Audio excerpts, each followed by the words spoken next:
You are joining us for the continuation of Tenancy Deposit Protection Week here on Property Tribes, and joining me now is Ben Beadle, who is Director of Customer Service here at TDS. And Ben, I thought today's video we could really focus on how important it is to protect the deposit correctly, and also the consequences of not protecting it properly, because they can be quite serious, quite significant.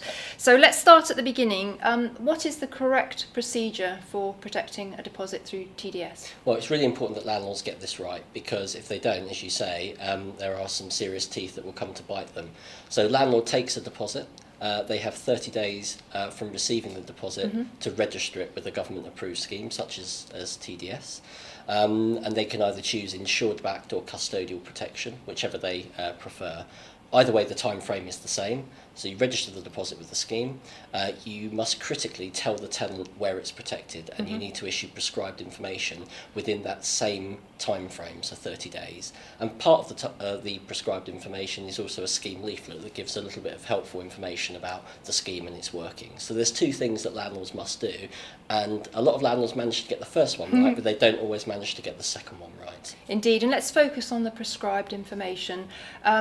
They can download that from your website. Do they have to present it to the tenant in person, or can it be posted? Can it be emailed? How can it be served on the tenant, so to speak? Well, the best way to deal with the prescribed information is probably getting it signed at the point that the tenancy agreement is signed, because that's the most likely place that everything is going to be signed. So signing the tenancy agreement, issuing the prescribed information to the tenants with all of the details that they can check that it's all correct, getting it signed up, and then a copy for the file. That would be the best way to do it. If they're not able to do that, it can be signed by the landlord and then sent to the tenants, but of course you always run the risk of it never coming back. So it's important to try and avoid that eventuality and try and get it done at the very outset of the tenancy. And does the tenant get like a registration number for the deposit? That's right. So TDS will issue a certificate evidencing that it's protected, and there's a code to show that. It's not a legal requirement for the landlord to issue it, but of course it's best practice, and it's a really clear indicator that the deposit is protected and safeguarded. And of course the tenants can verify that on our website to make sure that it is valid. Indeed. Now let's talk about the consequences of not protecting the deposit, because they, as we mentioned, quite significant. Now the first thing obviously to consider is if you wanted to issue a Section 21 notice. That's right. I mean, I would just go back one stage further and urge any tenant that is renting a property, make it your first question when you move in: where is my deposit protected? Because if you start asking that question at the end or when notices are being issued, really the argument is much more difficult to rectify. So ask at the outset, make sure you ask that question and get a certificate. But as far as the consequences are concerned, yes, a landlord cannot rely on a Section 21 notice if the deposit has been registered late or not at all. And in that instance, the deposit must be returned to the tenant before issuing the Section 21 notice. And there are similar provisions in respect of prescribed information as well that needs to be issued to the tenant before the notice is issued itself.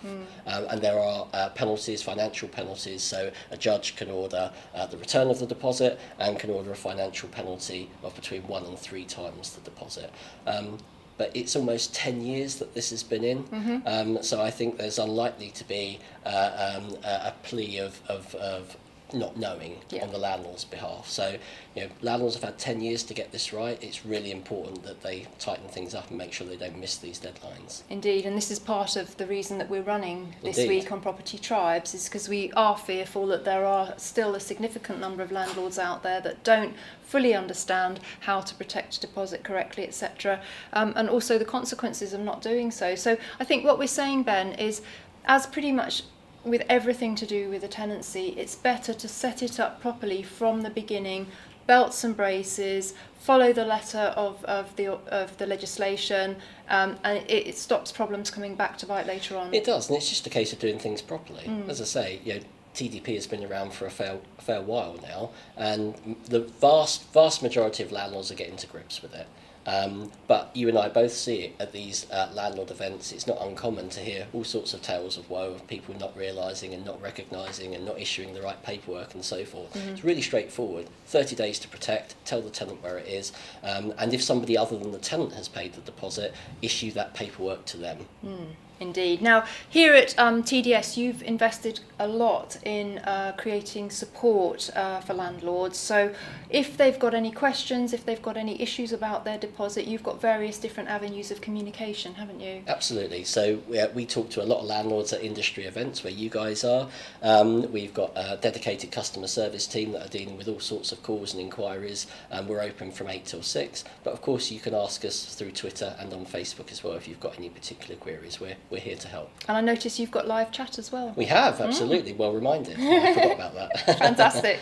So we hope you found that interesting in terms of just, reminding you how to protect the deposit correctly and how important it is to do so. And if you've got any questions, please drop them below this video and Ben and his team will be on hand to answer them. And stay tuned for more from Tenancy Deposit Protection Week here on Property Tribes.